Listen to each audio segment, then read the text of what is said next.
All right, then. Welcome back to the Zay's World channel. It's Zay and Chris here. And today we are going to give you guys our review of the movie Weapons. Spoilers. Yes, definitely spoilers ahead because as I've said with the other movies, there's no way we can talk about this movie without spoiling it. We're going to give you guys just a bit of background on some stuff before going into it. Then we'll tell you guys the movie and what we thought of it. So if you've been enjoying the content, make sure to like, comment, and subscribe. Keep up with everything on the channel so that way you are in the know with what's going on. So, Weapons. I don't remember when I first saw the trailer footage for this. I just remember being online. I remember I was on TikTok and it was little boys running. It was just like the kids running. Yeah, it was just. I think it might have been an Instagram reel. Quiet, and then it had and then I remember seeing the ticker mark that said at 2:17 a.m. these kids left in the morning. Then it said based on a true story and stuff like that. So I figured, okay, it's creepy, it's interesting, and the marketing seems pretty cool because it was the found footage. It looks like found footage stuff of the kids actually running, so you don't know if it's real or not. But yeah, it was about a few months ago, and it has been getting a lot of steam leading up to us seeing it. So just wanted to give a couple of things out for it first. First, about Zach Cregger himself. Zach Cregger is the director, the writer, and also the producer on this too. He also composed some of the music for this film too. So he was doing a lot. Zach Cregger was doing a lot. Zach's from, of course, Barbarian, which is not Chris's favorite horror movie. And as the years have gone on for me watching this, it is just okay. I think I might have given it a stronger rating at the time. Hey, we are entitled to change our opinions on movies, and I definitely have changed my opinion on that one. Good first half for Barbarian, but the second half kind of lost me. So, this is Zach's turn to kind of make up for that, in my opinion, when it came to this movie. Also, when it came to the cinematographer is Larkin Seipel. Also worked on Everything Everywhere All at Once. So the person who shot this worked on that as well. So the Oscar winning movie for Best Picture. So yeah, and then of course this is the thing I really want to talk about is this is kind of what got me intrigued with the movie, and I'm not entirely sure if this story is true. This is just allegedly, but allegedly, and this is what caught the steam the most of the movie was that Jordan Peele reportedly split from Artists First, his group that he works with to go find the movie, specifically from his manager Joel Zada and Peter Principanto. Principanto, one of the people that he worked with, also works with Cregger as well. And Cregger walked away from the deal of working underneath Monkey Paw Productions to go to New Line Cinema. So it's interesting. And then I wanted to read this quote because this is how I guess Cregger himself was feeling about it. So Cregger took the time to open up about it, about the whole process of having his movie pitched to these different studios. And you understand because of the themes and the messaging why a movie like this can be so interesting to pitch. But Cregger ended up saying it was stressful. People might think I was, flinging dollar bills in the air and calling enemies and saying F you. The truth of the matter was it's a very high pressure thing. He further added, people were getting pissed and it was stressful, alluding to, making his decision in terms of where he wanted to actually give the movie towards. But yeah, New Line Cinema secured the rights for $38 million, about 7 more than Universal. So Universal did not get this movie. The reason why I say this is because both studios have been kind of on a tear. Universal's had some pretty good movie. Well, actually, I'm going to give you the list of the Universal movies that came out this year and the ones of Warner Brothers, and you tell me who's stacking up. Universal had Wolfman, Drop, Y2K, Woman in the Yard, the live action How to Train Your Dragon, Jurassic World, and of course our favorite movie, War of the Worlds. So that's what Universal's been doing. Meanwhile, Warner Brothers had Mickey 17, the Minecraft movie, Sinners, Final Destination Bloodline, F1, Superman, and Weapons. Yeah, I think one of them did a better job at picking the better movies this year. So Mildly mid, yeah. Wow, the movie or wow? Look the at whole you. thing. Okay. What are you talking about? Nothing. Go ahead. Exactly, yeah. But essentially, that's why I wanted to say that, because it gained a lot of steam. It is cool to see studios kind of the business of the movie industry pitching for movies, kind of how it's reminiscent towards like athletes or something, like a free agent. You're like, okay, who's gonna get this free agent on the team? You know, since the concept and the storyline is pretty interesting for this. I just wanted to point that out.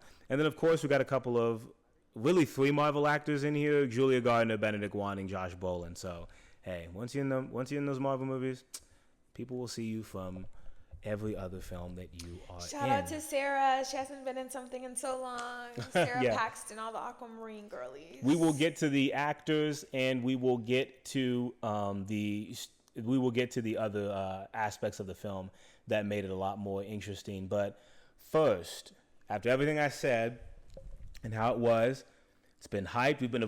We avoided a lot of spoilers going into it, as many as we could. Now we don't have to anymore. Walking out the theater, because we just finished this, probably like within the last hour. What are your opinions on it so far? It was straight, y'all. Okay. It's definitely overhyped to a certain extent. It's overhyped to a certain extent just because I feel like this is a film only certain individuals will probably understand the deep messaging. It's not a linear story like they've already said. It is split up into chapters. And it isn't probably, if you go in, it's kind of the same thing how I said with Sinners. If you go in there expecting a zombie obsessed film that you like zombies, You mean you're not Vampire? gonna. With Sinners. Well, yeah, I'm sorry, yeah, with vampires. So it's like if you go in there expecting that, then you're gonna come out of Sinners disappointed, because that was literally not even basically, that was probably 25% of it.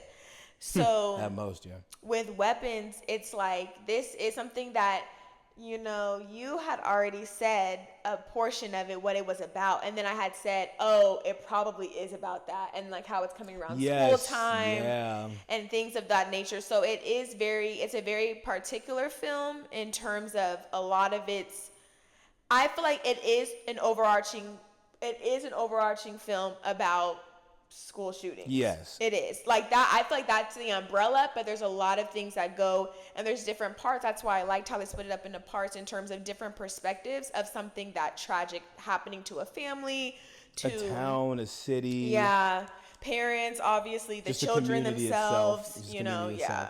itself. And great. So yeah, we ripped the Band-Aid off. So there you go.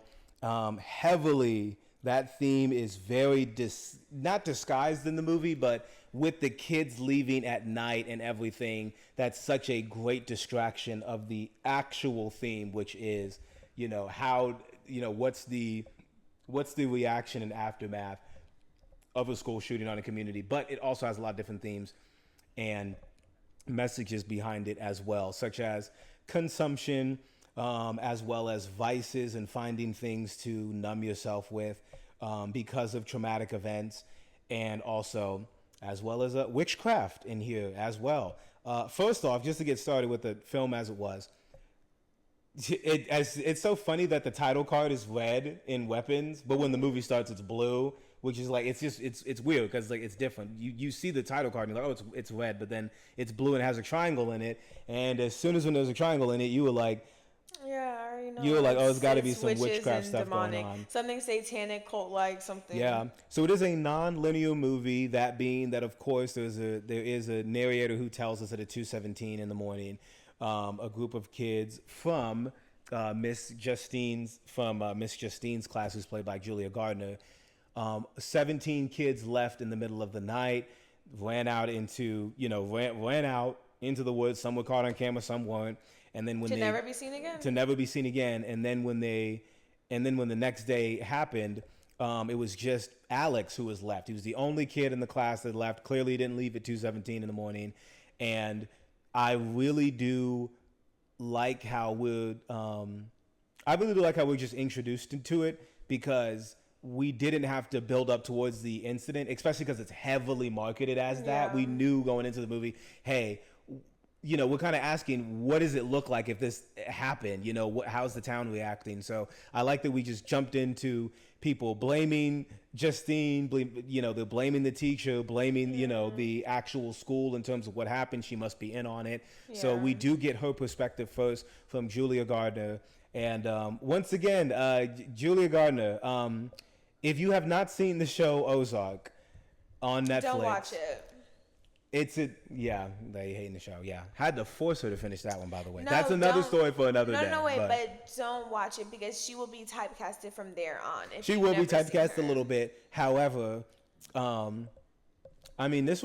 got to see a little bit of Ruth in here, and I kind of like this. But I like that Justine's character was the first one that we introduced. I do wish that we had more of the narrative given from her. But this movie is broken up into the many different parts of people, of what's kind of going on, broken up into Justine, Archer, the cop. Who's the cop's name? The cop's name was Paul, James, and then it was Alex. Yeah, and then it was Alex, the child. So, Well, and also.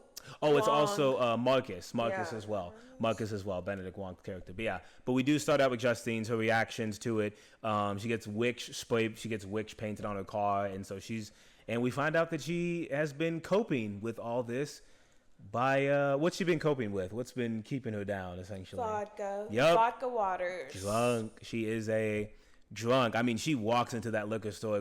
Once she grabbed that second bottle, I said, "Damn, yeah." Y'all, And you think it's just for the moment.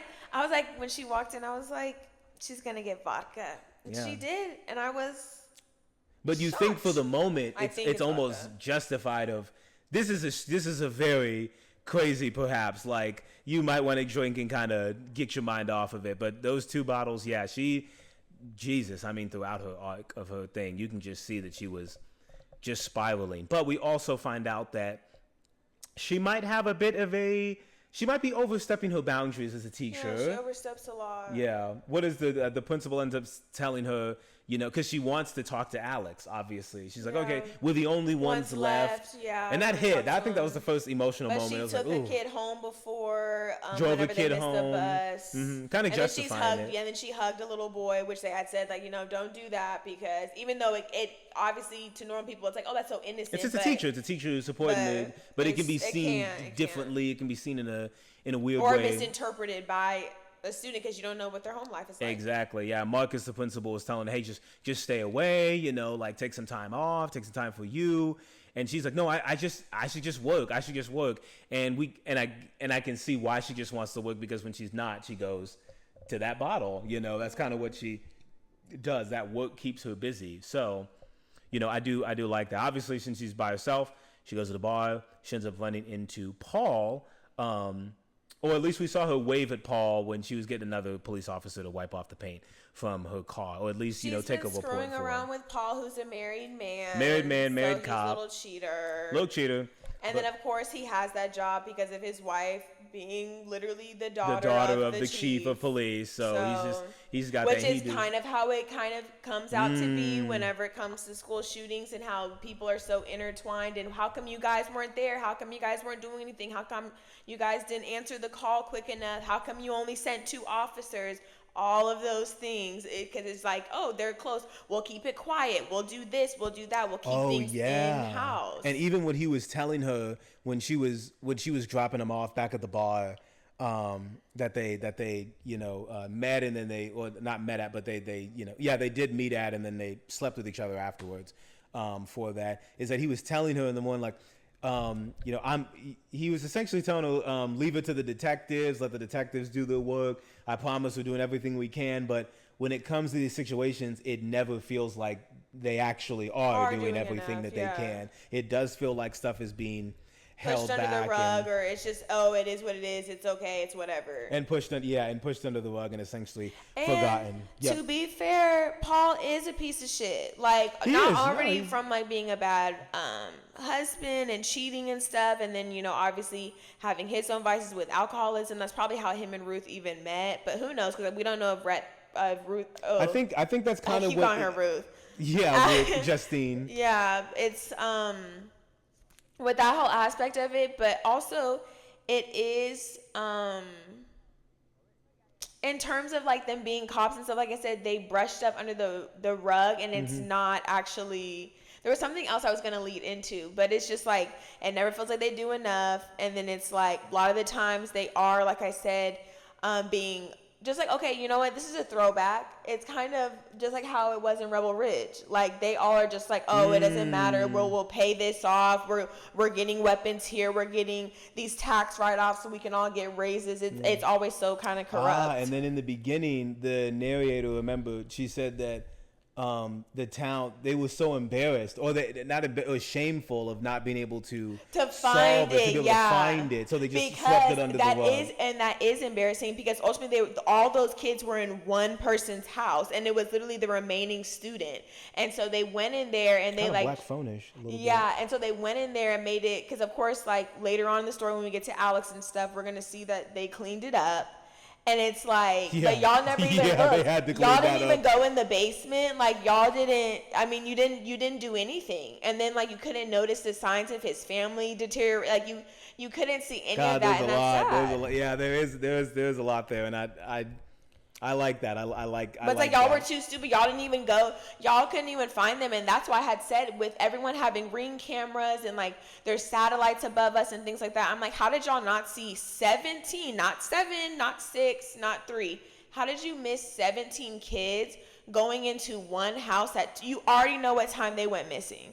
You already have that clock, time stamped, everything. Y'all didn't see all those kids run in one specific direction. It took one parent being able to, draw some lines on the construction. Actually give a fuck. And that's where we get to Archer, who's played by Josh Brolin. He is the representation of the caring parent who is this trying to find the answers, trying to save willing to do anything to figure out where his son Matthew is in terms of, where he is, why he left. And so he plays that footage back over again and again and again. And he then, he works in construction. So, of course, he has like a map of the city that they're in.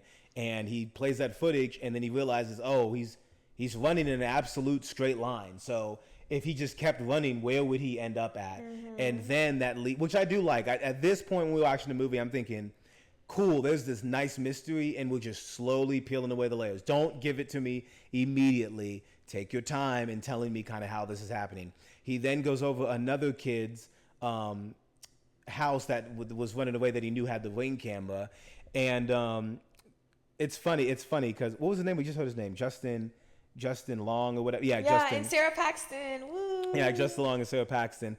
Justin Long, who was obviously the beginning of the third act of the, or in the middle of the second act, and then beginning of the, or he was a little bit in the middle of the third act to the ending of the movie of Barbarian. So Zach Cregger does like him, but he does ask the mother, can I see the footage? She's like, no, that makes me feel uncomfortable. Very normal response. Glad she just didn't let him.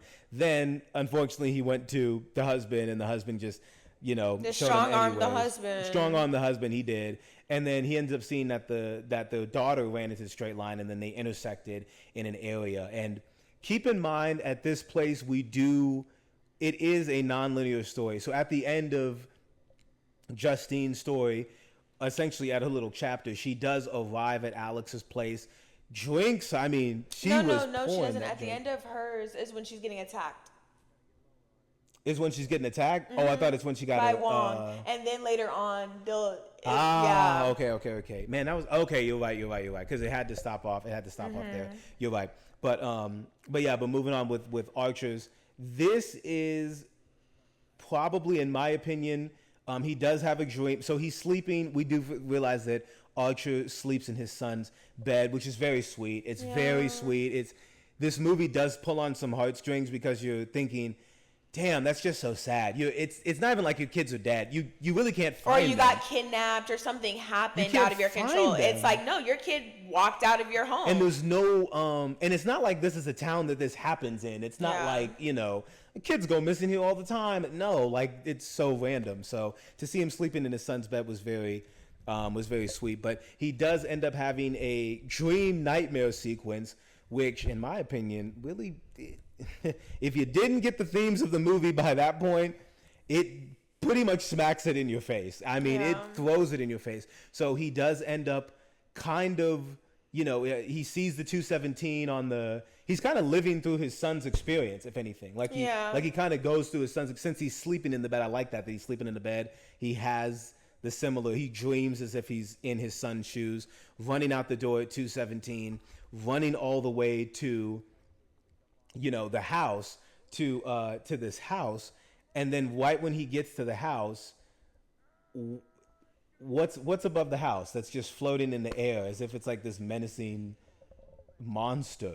A weapon, a gun. Yeah, I don't know what type of gun. Could be an AK-47, an AR-15, AR-15 I know, maybe.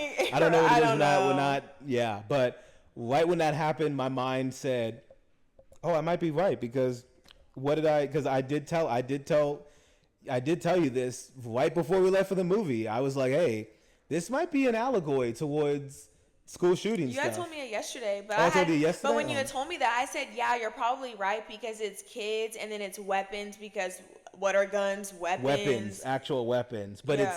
but that pretty much told you, oh wow, okay, this could be something with it. But up until this point, we really didn't know what happened. The kids actually left at 2:17. But I'm not gonna lie, my mind was thinking, what if this is just everybody's delusion and they just don't want to accept the fact that their kids got gone, sprayed by weapons in the school, which could have been, which I think there probably is another version of this movie that is like that, but we'll get to that later. But it and then you said the 217, it could be rounds, like ammunition. It could be ammunition. It could be the vast amounts of places that actually, like schools that actually have been shot up. The 217 is interesting. It doesn't really get explained, but it seems ambiguous towards how many people or how many towns, how many cities. But they also referred it to Matthew 2:17. Exactly, as well. So it's it's a lot there, but he does end up.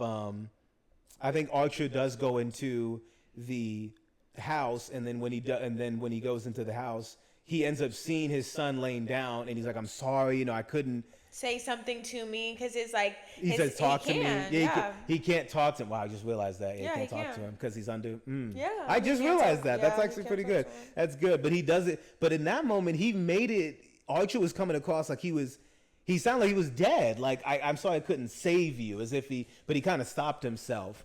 And then he pulls the cover over, and then it's her. Of course, he would see her because she's controlling his kind of life, I guess. Exactly. And when we're talking about Aunt Gladys, who is Alex's aunt, I say that with air quotes, but essentially Archer, since he is very, very upset, he feels like Justine is in on it, so he does track her down.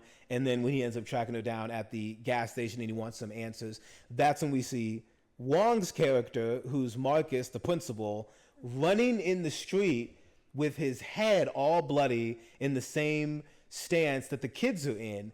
And I'm in the theater thinking, what the hell's going on? Like, I don't understand where this is coming from. It clearly is giving a possession, but he goes straight at Justine, tries to choke her out. And then that's when that chapter kind of ends. And then we're pushed into, I think it was Archer's. It was Archer, yeah. And then I think it was Marcus. Yeah, because it had to show so Archer's ended with Wong coming in.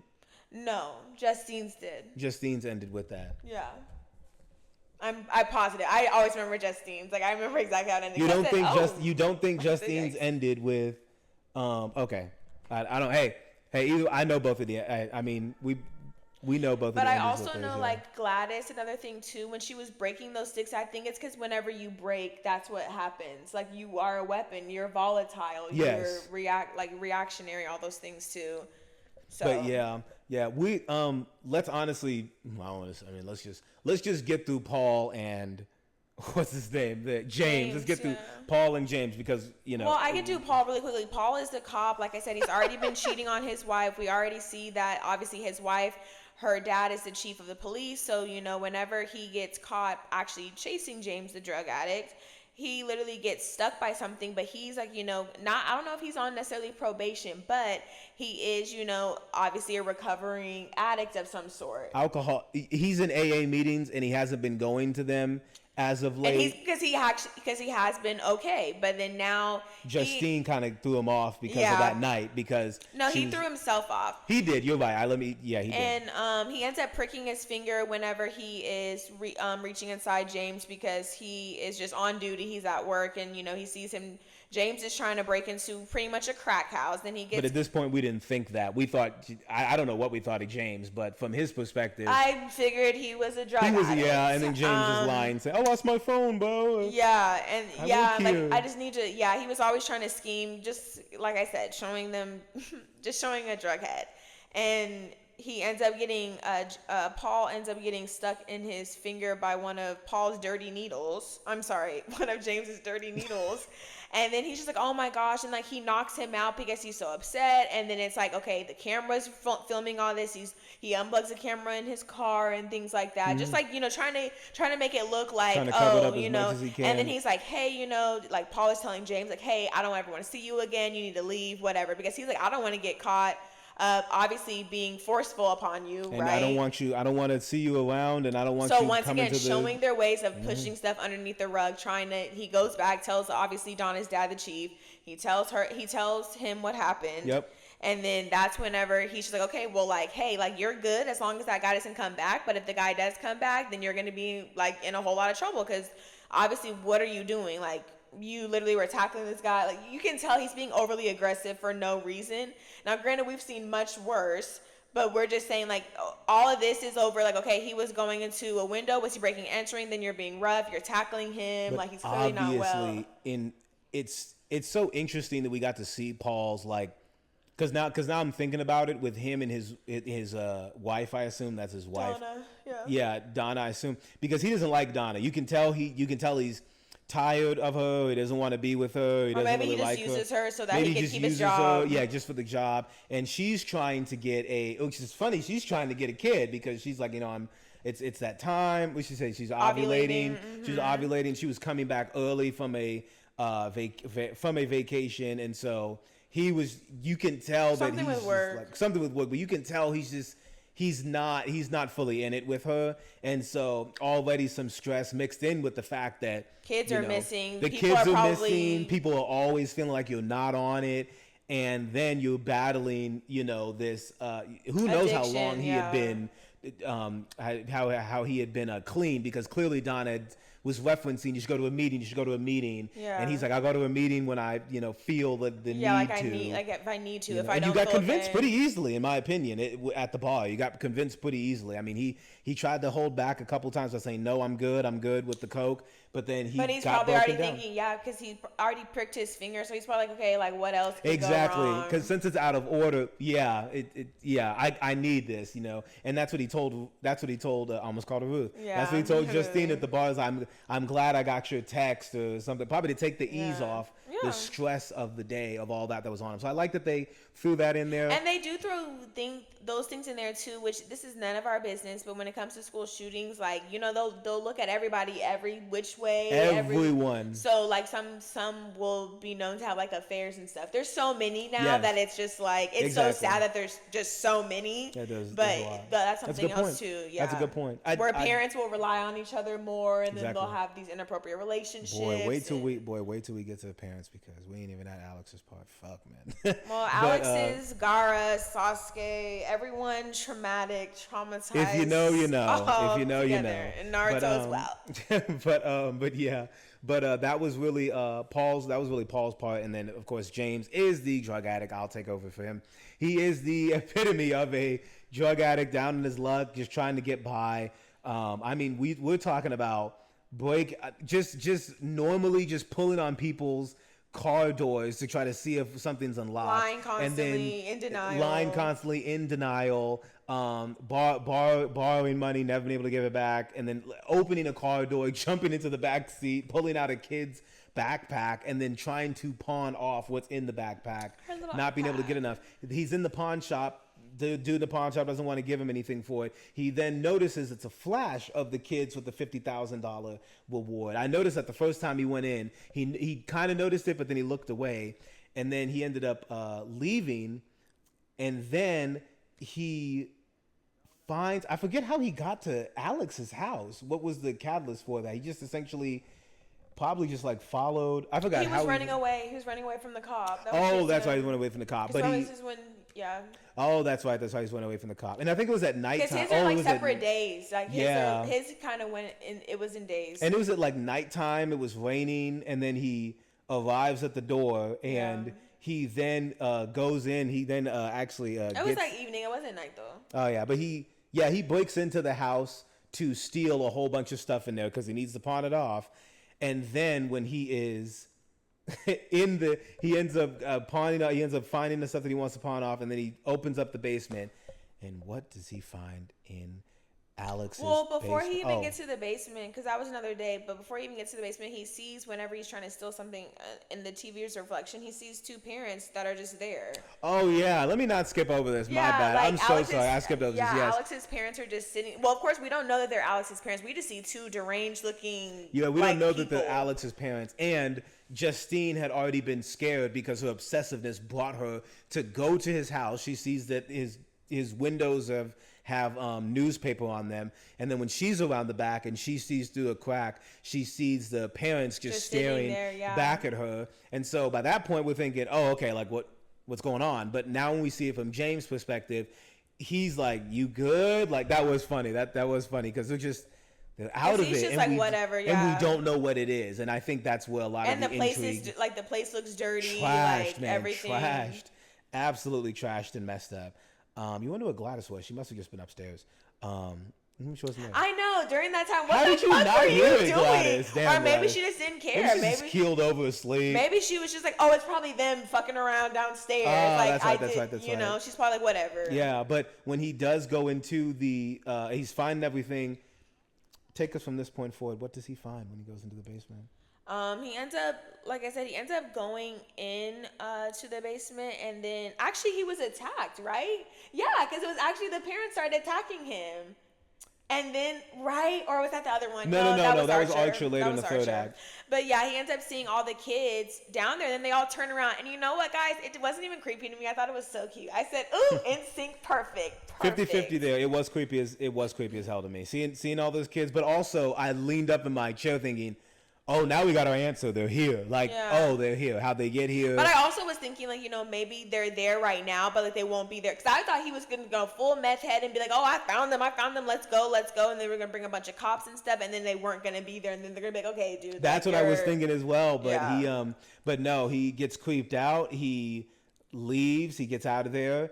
And he's trying to go back to the police station. And that's whenever we see Paul's crazy ass. He's like, hey, I thought I told you to get out of here. Hey, what'd I tell you? That was funny. Yeah. No, seeing it from James's perspective, he looked so stupid just through this gate far away. Yeah. What did I tell you?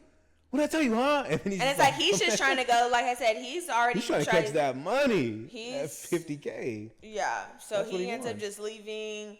Or he ends up trying to go, and then, like I said, they end up running away, and then he goes into his tent. Then here he goes, stabbing the man in the face. Yes. With some dirty needles, because he didn't know what was happening, and he had ran right into the woods, but he was kind of back at, like, his house, we'll say, like, his little tent. But in the woods, we now know this is the third time we have seen Gladys, which the third time we've seen Gladys. We saw Gladys in Justine's dream when she was laying her head back. Gladys popped her head through the ceiling. And then Archer, she was underneath the cover.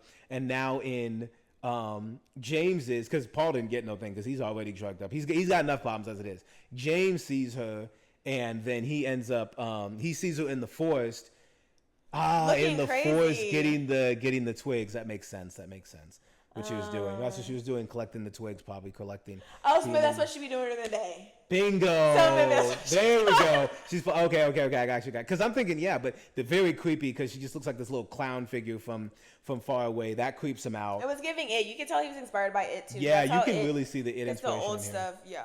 But after that, then we get pretty much caught up with him and how that's been. I forget what happened after that. Oh my god. I mean, after that, no. Like then we see I don't know if we had already seen Marcus. I think that goes to Marcus now, so then we can get back to it does go to Julie Marcus. And Archer. Those Paul and James definitely felt like the filler rubber band yarn connectors. They were were trying to reach a word count. We're trying to reach the runtime with them, but we get back to Marcus. Marcus is on the phone. We catch up with his conversation with Justine from his point of view, where he's telling her leave it alone, relax, leave the kid alone. Marcus with his husband are picking out stuff in the supermarket, and then when he gets home, Well, Afterwards, remember he has to go. He's in the office. All like we'll see another day of his life where he's in the office because he's like, hey, I need to speak to Alex's parents. Like just to see if they maybe want to do. You're that right. meeting. Yeah. My bad. Yeah. I'm They sorry. maybe I'm wanna- skipping to the messed up part. Well, no, it's like they maybe want to do because he was basically saying like let's do a meeting with them because like obviously we need to make sure he's okay and stuff. And I think he was also trying to like kind of do a favor for Julia because she's like something's because not well. the welfare check essentially because was going to happen at the her house. seeing the parents just literally staring out into the window, And then the literally windows. staring off. Now the windows having newspaper on them that would cause full alarm because. And I feel like a lot of sorry, y'all are in like a little nosy like white town. Like they would definitely be like, who's putting up all of these? No, like who's putting up all these newspapers? Like they would definitely like newspapers, tissues. Like literally any person in the that's like my mom seeing out in her neighbor's yard. Like now their whole entire plate like. Any neighbor is going to get alarmed. They're going to be like, hey, like maybe you should go in there and check. I see the little boy come home. I don't Honestly, really if I don't see the car anymore. move, if I don't see the car move after like 3-4 days, I'm thinking something's really wrong. But we do. Yeah, and the kids walking to and from school, he's always coming home with these. Someone is going to see that. Just like how I said, no one that night, please, not one parent is up at 2 a.m. seeing a bunch of kids fly into this house. Not one person saw that. Not one. Oh yeah. I had forgot. I'm so sorry. I've forgotten to say this with the ending of James's part because James's part ending with he does get capped. He does get caught by Paul the cop, and then Paul ends up. But right when Paul's about to get him after he stabs him in the face because James goes into the tent. Right when Paul's about to mess him up, he says, "I know where the kids are," and then he tells him the house, and then Paul goes into the house. By himself during the day, comes out later at night, and then pulls James into the house. Yeah. And you can tell by that point there is something that is going on. So that's how James's chapter ends. And then now there's a cop car outside, and no one just chilling, bro. That's what I'm saying. No one has thought. And these Okay, they've been in there. kids are missing. I'm asking questions immediately. Or like I said, or there would be at least one parent going to the house, not just Julie and the one parent. But if of anything, course, there's probably they're a parent probably trying mob to keep it outside contained. Alex's house. Exactly, going like, what's going on? You don't like, think he was why in are on you? it? Yeah, why are you Why is it okay? just Where's you? my kid? Like they would definitely Interesting. be doing all that. But catching back up with Marcus, like you said, he does end up having his 2:00 meeting, but it is with Gladys, and we are introduced to Gladys for the first time. This is a very specific thing that I had told him whenever we were watching a breakdown video, is that when I felt like when Gladys was coming and it was coming to the principal's office, you know how obviously we know if you've been in a public school, like how there's like an administration office, there's a principal's office, there's different office, there's even like counselors' offices and stuff, and like I just feel like death was like literally coming to the door whenever she was walking, and how it was blurry and showing because it kind of signifies also once again because there's been so many a shooter walking of how through the blurry glass walking that through the glass. you can't make out the figure of it. But if you're a kid, you almost don't want to make out the figure of that because it's death as it is. But that very great point she made, because I didn't even notice that. I was just because when we do see Gladys, it slowed her down, and I said, "Oh, something's wrong." Well, we already knew at that point because we were about to find out that it was her doing all this because it's Marcus's story. Yeah. But he's just like, okay, like I really need to see his legal guardians, and she's talking about, he stood his ground, man, as the principal. I'm glad that he did. I really need to see the parents, and she's like, oh, he's his father's ill, and I'm taking care of them. They can't leave the home. They need to stay in the home, and he's just like a clown, y'all. She looks like a clown. Trying to express her, and like they said, like it's kind of like kind of showing how outdated and how delusional she is of like thinking you look young with all this makeup on you. You look like a clown. Like everyone looks at you like you look a mess. Like, ma'am, you look 70. Yeah. And by the way, when we said we're talking about the Screen Crush YouTube video. Shout out to the Screen Crush channel for having the breakdown YouTube video of Weapons. Check that one out if you want a better breakdown of the actual movie. But yes, when we do get to meet her, but then pretty much after we meet her and stuff, we see her eyeing his ribbons because what we will find out is that like she just needs an object of yours of some sort so that she can perform her witchcraft. So then I'll let you walk us through whenever Gladys pulls up to his house and she's acting a rat already. He's already like, no, like we good. Like he has some hot dogs. His man right next to him. They're about to watch something.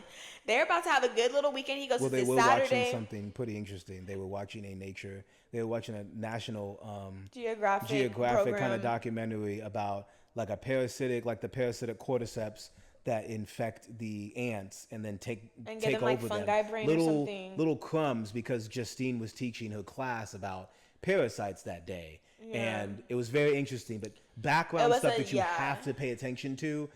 But it's a good thing we did, but we didn't know how much it was going to build up. But yes, Gladys does show up. But yeah, she shows up, and Principal is like, no, I'm not messing with this woman. He's like, no, but of course, like, they're very neighborly, very welcoming, and his husband, his husband's like, oh, okay, like, no, like, that's fine, like, go ahead and come in here, like, let's get her some water. And she goes, oh, actually, a bowl will do. Already, I'd have been like, you need to get the hell out of my house. I wouldn't have even let you come in there, because she's like, oh, I'm just famished. I drove or I missed the bus. And I was trying to make up an elaborate story. Like I said, girl, you look a mess. And like I said, Principal was like, you can get on.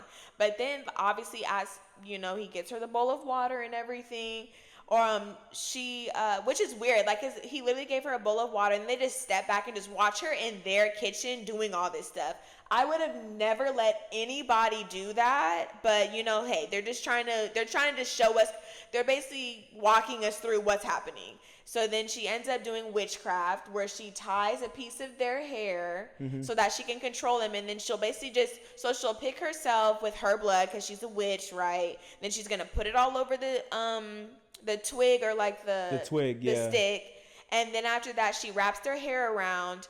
And then she can wrap even two people's hair as well, but she just wraps someone's hair around and then she breaks them. So then that's kind of how she's under control. So think of reference back to Get Out whenever the girl whenever the mom would hit the teacup. It's the same thing, but hers is just breaking this stick. And then it's a bell. The bell is what initiates. Yeah. So the bell, she ends up ringing the bell, and I think she wraps. That's like how it is. Like the bell is like what makes them attack, but like the breaking it is just like they're under her control. Like the breaking is under control. It's kind of like it's its own form of witchcraft, hypnotism, but. Unfortunately, Marcus ends up strangling his husband. Oh, not strangling his husband. He begins to strangle him, and then he bashes his face into his husband's face, and I mean he just repeatedly does it time and time and time and time again until she then wraps Justine's hair, which was cut off when Justine was drunk in her car outside of Alex's place. And then Alex's mom, came out the house at night and then went into the back of Justine's car. Justine, why do you have the back of your car unlocked? But I guess it was showing like she was being silly and like her vice of being out like James would have been happy as hell. He'd have been like, hey, let me jump in there and get something real quick to sell it off because you don't know how to lock your doors. But anyways, the mom ends up cutting her hair, so that's the hair that Gladys has. She wraps that around a twig, around the twig, and then she snaps that, and then that's how we get Marcus running all the way from his house, all the way to work. And I think to me, it's so cool because it kind of reminds me of it gives that It Follows and Smile thing, but it's creepier because they're fast and they're running. Unlike Smile, where it's like, oh, they're kind of they're smiling. They're not even doing anything. It's just your mind. And it is your mind, which you can't win. You can't win in that universe. And then It Follows. It's a walking, slowly walking. It's terrifying to see someone running at you, full speed with their arms out, and then as soon as when they get close to you, their arms come in. I mean, that is scary shit, man. That's scary. But then that closes Marcus's chapter. Well, Marcus's chapter ends with him getting hit by a car, which once again, that was did not make sense because once again he got hit full blown by his body. So his body swung to the side. His body was okay, but his head wasn't. No, he should have all been mutilated. Yeah. But he ends up running into the street after because he actually was just gonna follow Ruth all the way home. Yeah, and there's no way she could escape him because Justine, look at you. You'll call her everything but a character's name. But he was running in the street. Archer was following him, and then of course he gets hit by the car, which is a nice twist on what was in the trailer, because in the trailer footage, I thought, at least I thought, oh, that's a kid. Like, I'm thinking, oh my God, a kid got hit by a car. That's crazy. Because it's so fast. And of course, the kids are the only people that are shown running like this up until that point. But yeah, that's how Marcus's chapter actually closes. And then. So so basically him and his husband are just dead. Yeah, and it's very, very sad. Then we get the actual reveal of what's actually going on from Alex's point of view. Poor the kid. Baby This Alex. is sad. My Please, ladies and gentlemen, buckle up. Grab a tissue if you need it. It's getting sad. It really is getting sad.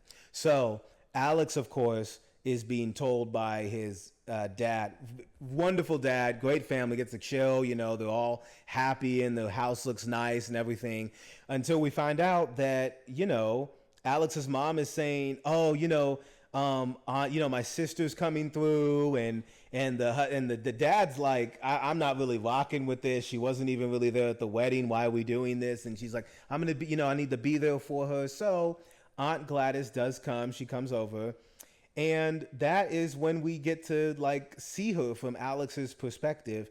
And I'm not gonna lie, she's a big scary lady. She is scary. I do like that Alex peeks through the door and he ends up seeing her, how she actually looks, like a dying patient. And then the dad even says, this isn't a hospice.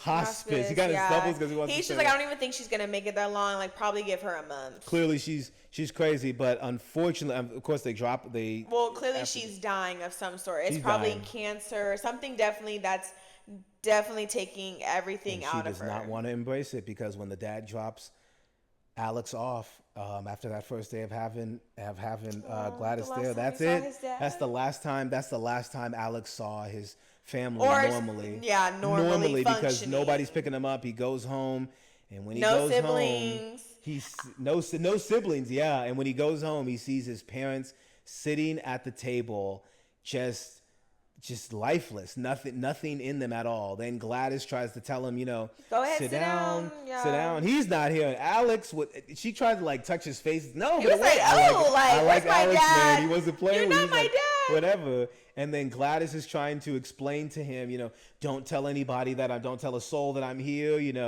And you can tell Alex is thinking, what's wrong with my parents? You're gonna explain this to me. And he wasn't messing with it. Then Gladys ends up breaking the twig, and the parents start just showing him what we've already just seen with Marcus. And his husband. It's just unsettling, because they pick up their forks and they start stabbing their faces, and Alex is like, stop, and then she throws the twig into the water, which cleanses the curse for that time, but there's still lifeless in there, because she's draining the life force like a witch from them, like a witch would actually do. Now Alex must, from what we see in the fictional, from what we see in this world, now Alex is kind of woken up, understanding, they're in danger. Screwed. I can't tell anyone. I don't want anyone else to get hurt.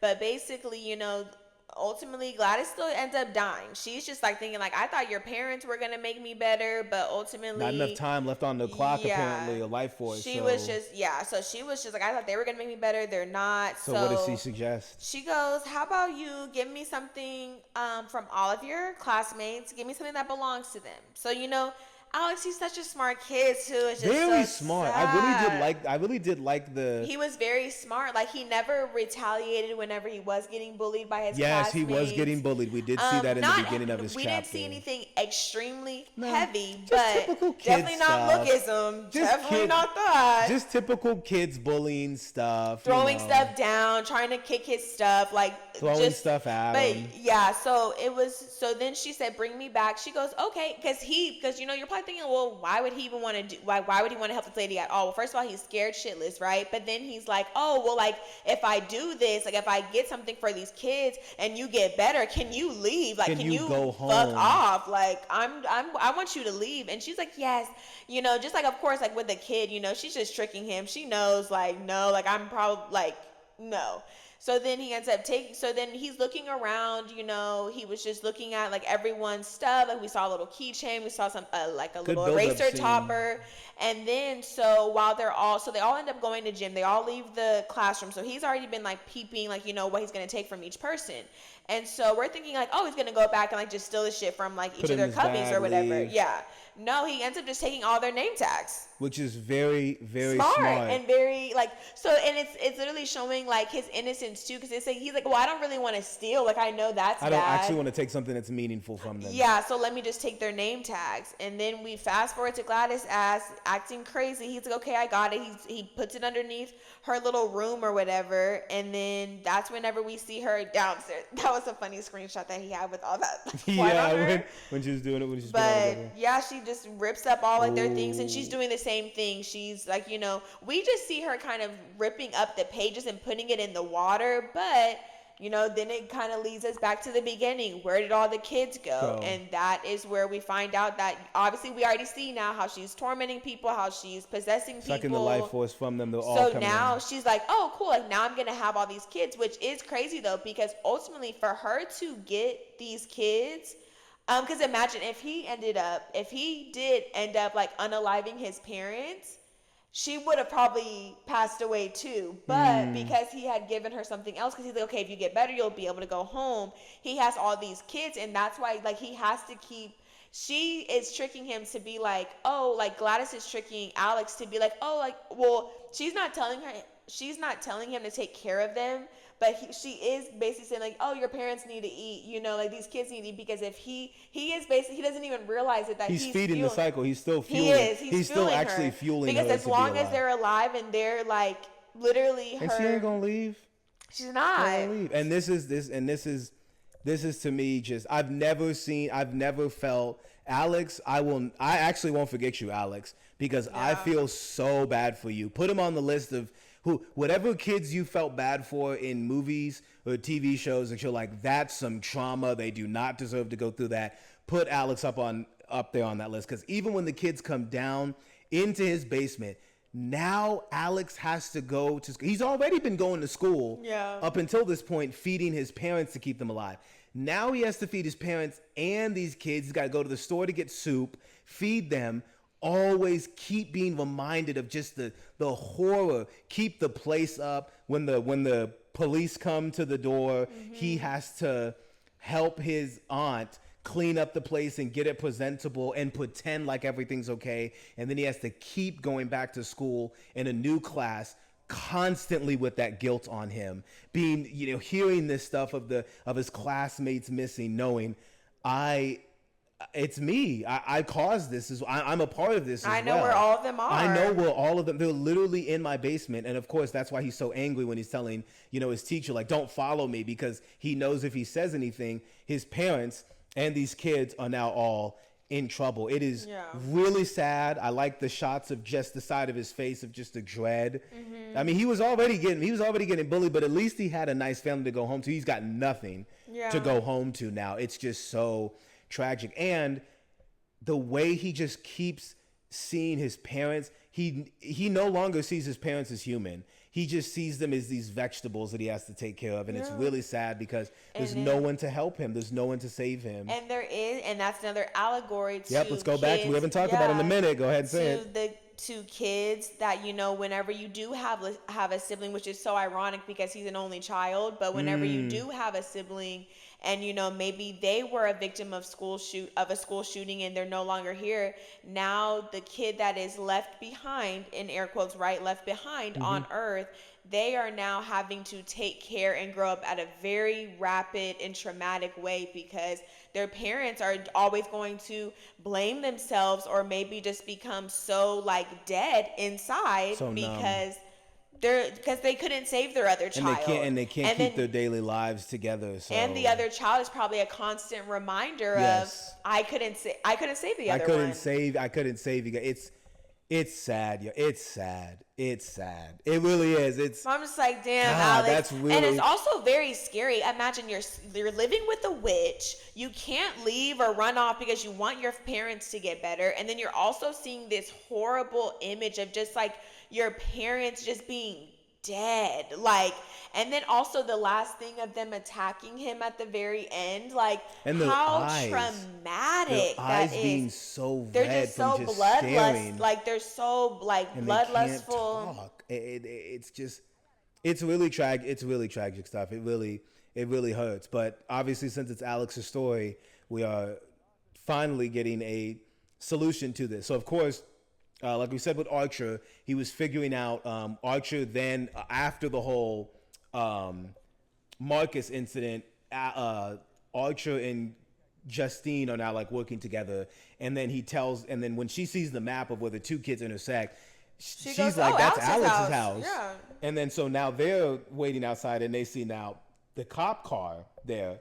And so Yeah. once they see Paul come out, Justine's like, That's Paul. Paul. Like, that's Paul. And he's like, you know him? And then Paul comes out the door, and shout out to our theater for actually giving us a good theater experience. We'll get to that in a second. But it was funny because they did laugh at that part when Paul just comes out and he just waves his arm in and said, "Come on in." And I like the darkness in the door of just that dread of, what is that? Like, what it's why would you go in there? Like, but at this point you got to figure out just what the hell's going on. So they do go inside the house, and when they go inside the house, that is when chaos pretty much ensues. Well, it's basically, it is all of Justine's fault because she decided to cross over the salt. Basically, last thing we saw is literally Gladys basically telling Alex, hey, you know, don't cross over this salt, right? And she has it kind of set everywhere. Like, it's like, one is around, which is so funny because she knew they were coming. It's like she really does have eyes everywhere. It's a like, trap. she knew exactly It's like a trap. where they were at and stuff like that. And, so like I said, Alex already sees them outside, but Gladys has now told Alex, hey, don't cross this salt. And he's just like, okay, whatever. His parents are literally in front of the door. Guarding the door like looking statues. Zombies. And then Justine is now like, you know, looking at Paul. She's about to cross over the salt. And honestly, Archer, he was kind of looking down because he's like, like, you know, he was looking. And then right when she stepped over it, this loud eruption. Yeah, she had stepped on it, yeah. Yeah, and then it's like, so now they all just attack. So it doesn't even, and honestly, it is. Well, when she stepped on the salt downstairs, they attacked, like, the ones who were downstairs attacked because the parents didn't attack until he stepped over. But yeah, both of their steps. Like but isn't that funny? Because Archer didn't overstep, but she did because she's always overstepping her boundaries. Yeah, exactly. Yeah. So yeah, That's nice. Yeah, I like that. I didn't even think about it like that. Then they start all getting attacked. She's getting, like I said, thrown around. She ends up grating the man's face with a little peeler moment. That's good. Nice. She puts that to his out face. Again. Fuck. And then the other guy, you know, they're just both getting killed. Like, they can't even help each other. James was attacking Archer because James was the other one that obviously he was and he just kept knocking him out over and over and stuff, which is obviously, like I said, it's the cop and the drug head. Played for comedic moment. He just kept getting up. It just showed you how relentless they are. They are parasites. They're just going to keep doing whatever the fungus or the until they're dead. Until they're actually dead. Yeah, because then they're not under her control because now they have passed on and they're clearly not going to be under her control anymore. They don't have a host. And there's no more life source. Yeah. There's no more life source for her to feed off of. Mm-hmm. So exactly. And then Alex oversteps his parents, because he's just thinking like, maybe I can, you know, he's a kid. At the end of the day, he's a kid, so he doesn't know any better. And then it's funny too, though. Like, I love how Alex does not care what's going on downstairs. Because he's probably like whatever. He's so numb to stuff at this point. Yeah, he's probably just whatever. He's probably like, no, like, let me see if I can get them. Like, let me see if I can get my parents. And, you know, Gladys, her ass is just nowhere to be seen, pretty much. We're thinking she's in the room. And, you know, he oversteps and his parents are going at him. Scary. Must be. If he wasn't traumatized before, that right there, I would never want to see my parents ever again. Ever. I mean, you chased me and you are just smashing your head through my door. And then you're just screaming and yelling. And that's what's it's not even like you're yelling my name. You are just yelling screaming. Like an animal, like a beast. Like rabies, like you have rabies or something. Exactly. Pretty much, like you are. And so he then tried to hide in the closet. The closet connecting over to the bathroom for him to get out, or to the bathroom because he got out and then his dad peeked, Yeah, and then his he ran dad. I into. said, "Damn, they're having a lot of loud music." I was just like, "Damn." But then he runs into Gladys's room. She's not in there. He then runs into the Bathroom. but he does see Gladys's tree with A branch, yeah, with the so he branch takes it off, that yeah. has the which I think is it's the branch with the kids. Yeah, it's the branch with the Yeah. kids. Whatever branch she did that molded all the kids things together that she put on that branch. He takes that one, hides into the bathroom, and then when Gladys is now. Oh, because we're wondering, where's Gladys? James Her is ass attacking. downstairs. Yeah. Yeah, Yeah. James is Looking attacking crazy. Archer, and when Archer's head pushes through the Basement door. really great scene because you're sitting there like, oh my God, he's gonna see the kids, which means he's gonna see his son, but it's tragic because it's like your son is possessed, so that's awful. But while he's looking for his son in the darkness, then you see Gladys just has a little Looking gremlin stupid. looking like I a know. golem I'm in the just like, corner. girl, what are you doing? Yeah, that's where she's hiding. And then when she comes out into the living room, essentially she comes out. Oh no, she's still down there. So She ends up overtaking Archer, but they're kind of just ah, fighting. that's right. She overtakes Archer, and then after Paul is shot by Justine because she has to kill Paul. She has to shoot him in the head, takes him out. Then she sees Archer come out the basement, start to choke her out. Gladys is right there in the kitchen with them, and you're thinking, that's it, Justine, your raps. Yeah. Then you see Alex snap the twig. And then she's like, oh no. And what happens next when he snaps the twig? And then they all start, of course, because he also took a portion of her hair wig, from her her wig. wig, Yeah. yeah. Which obviously you're like, okay, well that wouldn't be her real hair if it's the wig. But It's it's like it's something her hair within the wig, meaningful, like yeah. the comb. So it's like so he ends up putting her hair on the stick, and then from there he does exactly what he has. Like I said, he's smart. He knew exactly what she was doing. So then he goes ahead, breaks it, and then puts it in there. After and then pricking his finger, yeah. Yeah. So all the kids end up chasing after her, and they chase this woman for my opinion, too long. But they chased her for a very long time. She had some of that youth. She had that kid running youth, you know. No, ma'am. Look at how you look downstairs. Okay. Like absolutely. She doesn't not. look as bad as the So- thing from the substance. So hey, I'll take it. So yeah, I mean they're pretty. They're neck and neck. They're naked. Nah. neck and The neck. thing from the substance looked crazy, but anyway. Yeah, she ends up, like I said, and then the kids end up getting to her, and they finish her off. And how do they finish her off? Well, I mean, the last comedic thing that was played was her running around the town like, like being chased by these kids, and it's played for comedic effect, but it's tragic. She runs to a family's house. The kids then burst through the window. Like, they're not going through the door. They're bursting through the window. They do not care. They are going after her, and they tackle her, and they rip her to shreds. They rip her apart. Y'all, Very gory. It was fucking awesome to see. So many times we're used to it. Because in Talk to Me, they somewhat show it of the body parts kind of ripping apart. We've seen this sometimes, kind of ripping apart, but you don't see it. No, they ripped her apart. I mean, limbs. They opened up her jaw yeah. and just, absolutely And that made sense. ripped her mouth And you're out. probably thinking, like, okay, well, do the other? Because I was thinking, because I didn't even realize this. Like, I was thinking, since he broke it, like all of the things that she controls are going to go against her. But no, it's just the tree that he had took, like the little twig from, because that was for the student. So it's like that's how she controlled the student. So if she took those branches, that's how it would be. And I guess like each twig was just a little bit different in terms of like, in terms who of she controlled with each twig. Exactly. And so, but when he did break that, obviously they ripped her apart, dug their fingers into her eyes. I mean, it was gruesome. It was very, very awesome to see. Then the kids are just standing there. Archer, since he is free, he lets go of Justine. Obviously, he's not saying sorry or anything. He just leaves and runs off. He's just like, where's Matthew? Runs off and Fuck. finds his son. And then you see the kids still in a circle surrounding her carcass on the ground.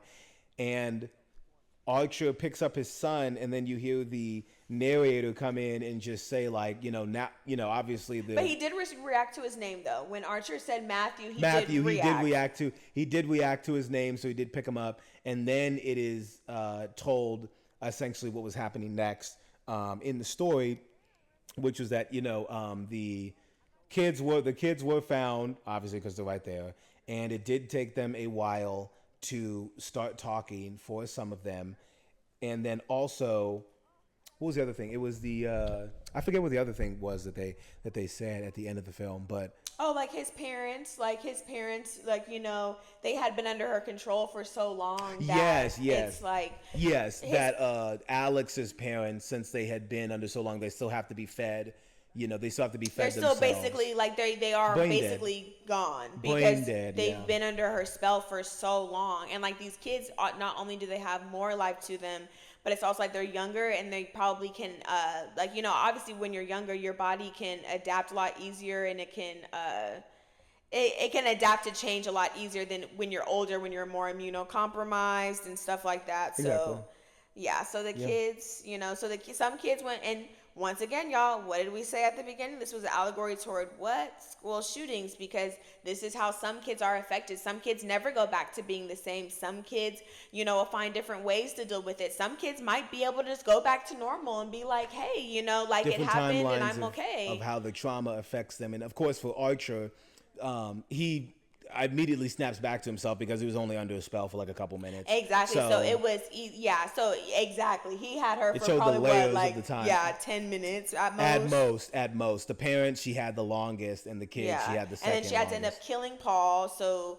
he's gone. And then also the meth head, I'm pretty sure he's gone too. Oh yeah, she shot him in the head too. Yeah, so she did. She popped him in the head. Yep. And that's how he even got to be able to go downstairs. But and you're probably wondering like, okay, well, why didn't she go downstairs too? Because then like the witch could have got her, Gladys, but she was just like traumatized because she had just shot 2 people in the head, and then like the dad Archer was going downstairs because he was trying to find it. That's she didn't how even know. She didn't really even know. She was just traumatized at the fact she just killed Paul. She needs another drink, in my opinion. But the movie then ends off with Archer with Matthew in his arms, and then it goes to the end, and that is weapons. Wow, glad that we talked it over. Now after talking it over, so we can tie in. How did you think about like the acting?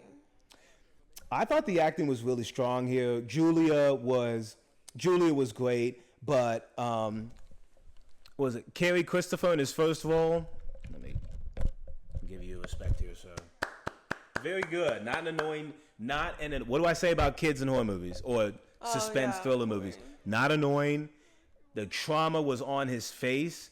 I loved how numb he looked. I loved that he was carrying a lot of weight on him, and I think he was a standout in the actual movie. I like Josh Brolin's character as well. As Archie was just so determined to figure out where his sons were.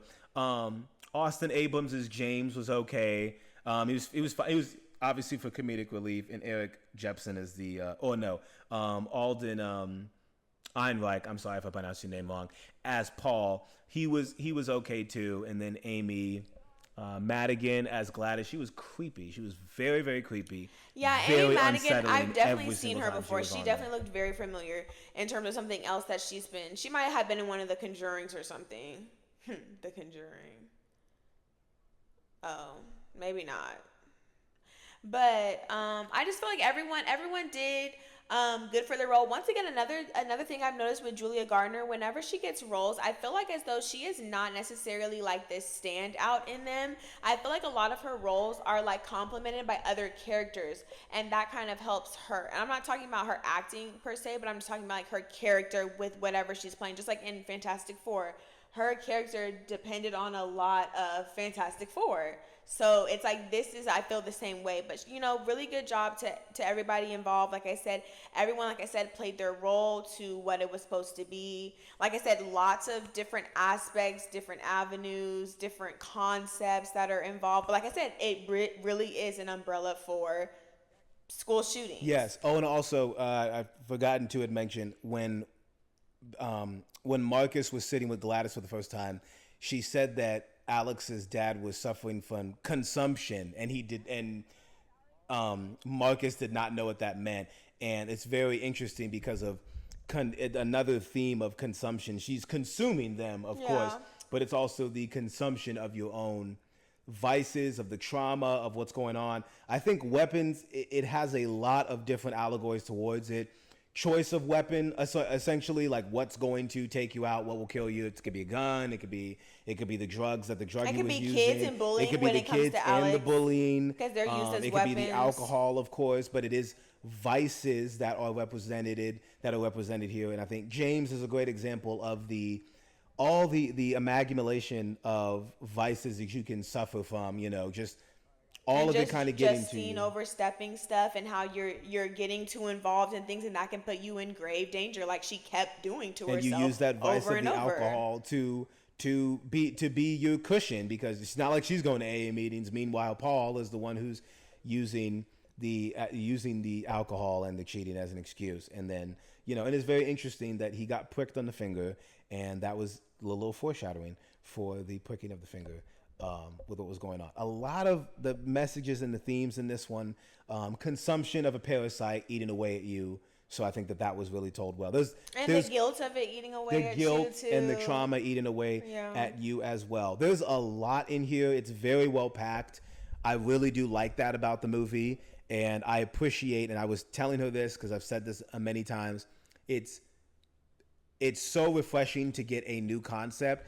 And I'm proud of Zach Cregger for at least tackling this, because this is very strong subject matter.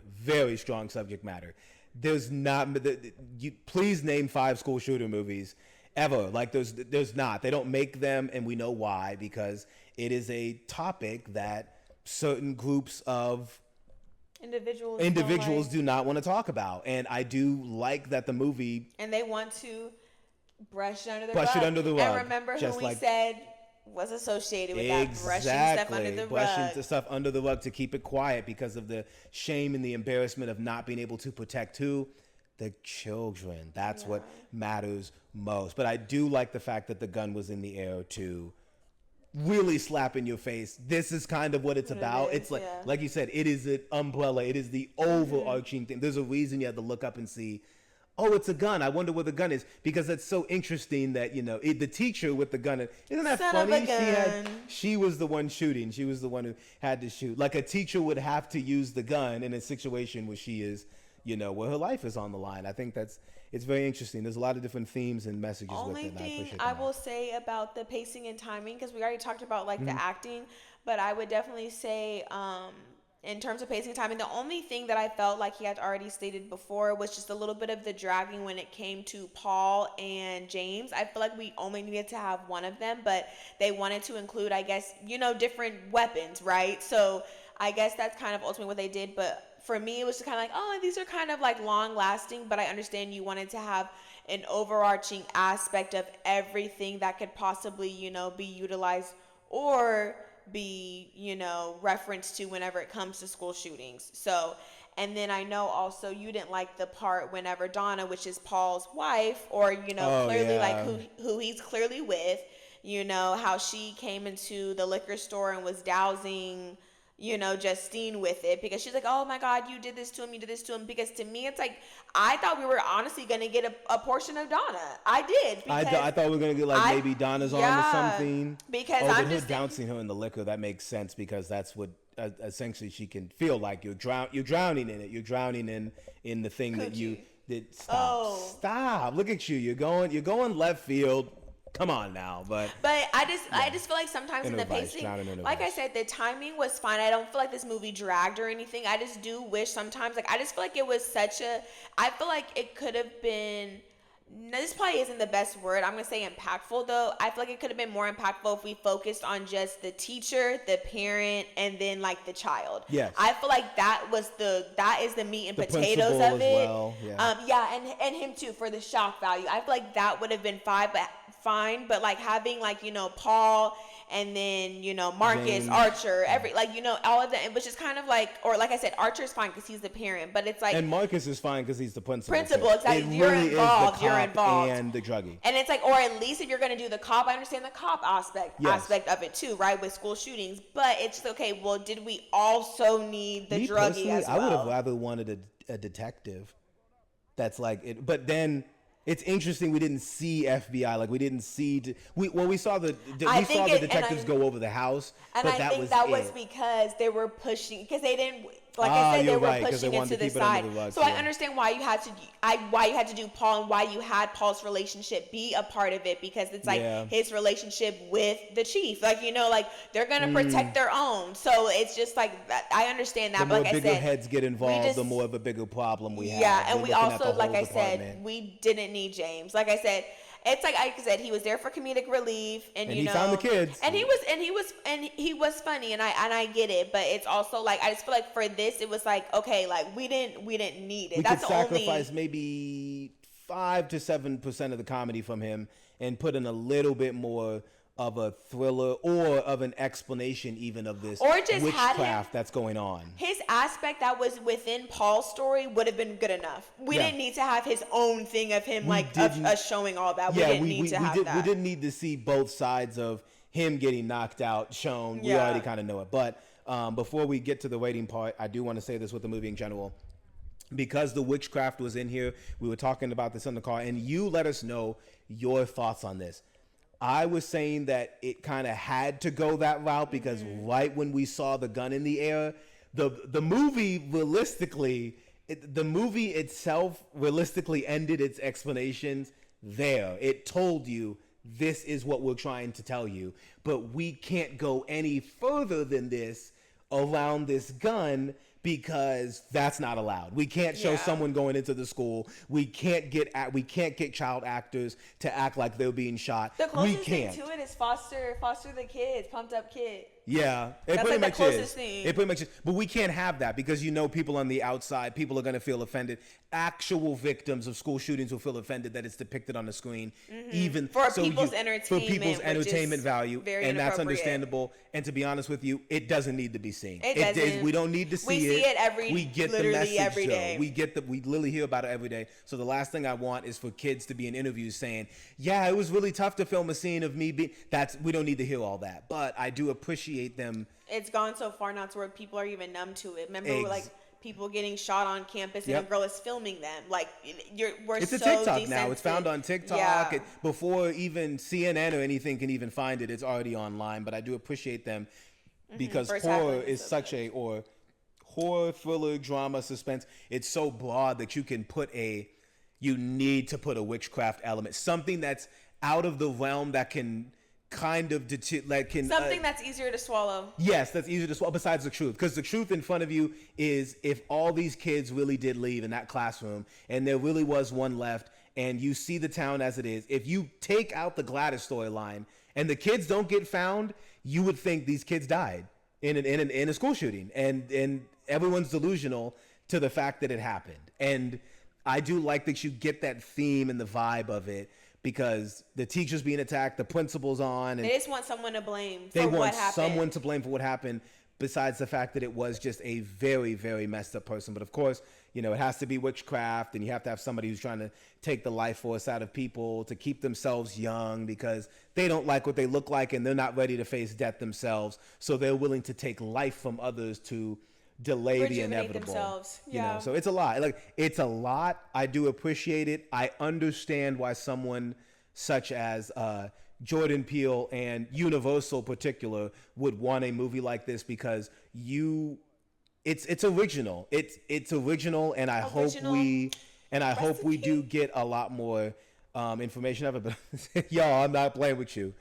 I know the NRA is not happy with that gun floating in the air. I know it. I know somebody is pissed because they do not want to put two and two together, that if we just controlled the amount of guns that were available on the streets, we wouldn't be having these problems. But instead, you can go and get them for less than the price And that's why they had to show a gaming something- console, mind you. And that's why they had to show that there are different weapons that can, harm people as opposed to just that, because they probably said, okay, how do we get it to where we tell you, hey, this is the main thing, but we'll also use the drugs on the street. Yes. We'll use we'll just use the different things. We'll use alcoholism. We'll use, because there isn't a giant needle in the lust. sky. Yeah. There's not the two cheating in the sky. There's a reason why in that dream, Archer is looking up and he's seeing a gun. It's because that's what it, and like you said, the 217 was on the actual barrel of the gun, insinuating what you would think is rounds or how many, it's right there, and it's just the reaction from everybody and the torment and the depression that you face and the trauma. And so it's not for everybody, but it is an experimental original film that I appreciate was put on the screen, and I hope it starts conversations about just protecting the children. That's what matters. That's what matters, is protecting the children. Because if your kid ran out at night like that, best believe I'm not sleeping. I'm finding our child as soon as I can. But F job for the police department of this town. But we know why, because you want to cover up everything. I But cannot we believe also no one know went to that's- Alex's house. Yeah, okay, and that's sad too. 'Cause I'm going to Alex's that's house what immediately. Yeah. Immediately. Absolutely. And then all of a sudden, right? And then also, it's kind of sad too, because it's like you see things that, like, as we see as viewers, just even with like the generality of school shootings, it's like, okay, well, like, your parents were starting to act weird. You started becoming more quiet. The quiet ones. And you see how he was the innuendo of how it starts. Man, look at that. It's right there. Look You at see, that. there's a lot. There's quite a bit in Because it's like there. it's the quiet ones, the ones that you pick on and don't see. But it's twisted on its head because he's younger and naive. He's more but naive isn't it interesting to it. that in this case, yes, he would be the quiet one that was picked on, and everyone, like, almost as His if family he's life the isn't one that would have good. wiped out everybody. Exactly. He's the actual one, but it's not him. It's something you don't see. It's something we wouldn't be able to see unless we were in his life and going through and seeing what he was going through. And I like that they were young kids and not high schoolers, because it wouldn't be as well. I mean, it can happen at any age, but I do like that it was kids, because it does make you focus on the innocence of it all. They do not deserve to go through anything. But overall, still a good time, and I appreciate us getting this renaissance of horror thriller genre. Movies made close to movie was made on a $37 million budget, and it's already pretty much doubled that for the first weekend. So very, very happy for it. Anyway, let's wrap this up, give our separate ratings for the film. Y'all already know what he gave for what it is, for the concept and for everything that it had to entails with it. I would proudly give this an A. It doesn't get an S because it has too many comedy elements, and I do wish that we just pulled the trigger. Ooh. No, nothing intended there. I'm sorry. I did not mean to say it in this way. I do wish that we went a little bit further and just really hit the nail on the head of this is what it's about. I appreciate the gun in the air. If the gun, I'm gonna say this now, if that gun was not floating in the air, a lot of people, I think 90% of the people would be, 60% of people would be confused. That gun, 60% of people, even if the gun wasn't in the air, 75, I think 75. I think probably 75% of the people would be confused. But we got it. We got the vibe pretty much off the trailer and everything alone. But I still give it an A. I still think it's amazing. And it's coming around when school starts, which is very, very telling, very already. Interesting. But I will say this, to the tweet that I saw that said something like, I understand why Jordan Peele was mad and he fired his people over this movie. Damn, someone said like they just shat on him. We are not here to do comparisons. We are grateful to have many different genres of horror and thrillers and whatnot. Zach Cregger did a great job of depicting this and still staying within the parameters that I will say this was a lot. This was a lot better than Barbarian. Like I said, I don't like that, but Barbarian, just like how Barbarian had like kind of some like gruesome kills, it's the same thing here when the kids are pulling them apart. It's like I said, it's awesome. A lot. For me, I thought it was passing. It definitely wasn't. The reason why I give it a passing and not an A, like I said, there's a lot of elements to it. There's a lot of things that kind of me and you depicted pretty well. Like we could kind of already tell from it. Yep. It's honestly because, like I said, just like the parts with the druggie, it was not really for me comedic relief because nothing about this is actually funny, and that's like. But I understand because it's entertainment. You kind of got to. That and then, like I said, so some parts, like I said, just felt a little. I don't feel like the movie was dragging, but ultimately, some parts of it just felt like it was not needed. Yeah. And then the other portion of why I gave it a C is because, oh my gosh, I just had it. There's quote. It's not the timing. Oh my gosh, it was The something. pacing, the tone, the timing, the execution of it. You'll probably remember it later. Yeah. When you remember it later, text it to me, and then I'll put it in the description. Yeah. What it is. But I can still see great things for it. Hold on, give me a second. Because I could never, you know what? Because I could never recommend this to someone. That's why. That's literally it. That's the only reason why. And it's not because, that's why I'm saying it's not because it's a bad film. It's just because of what it is on. It's like, my friends don't want to see this, right? We lived through it enough. So it's like, it's one of those where it's kind of like, oh, like, I don't even know how I would be able. Especially in certain areas and states where it happens a lot more than others. Exactly. It's not something you can show in a school. It's not something I'd like, oh, friends, like, let's all sit down and watch. No, it's not like a movie night thing. This is it kind of is for the moment of the movie, like, where were you when Weapons came out? Because it's not something that people pick up off the shelves and go, let's watch Weapons tonight. No. They're probably thinking, oh, remember that movie people were hyping up for a while? Let's finally watch it. It's not a feel-good movie. It's not a feel-good movie.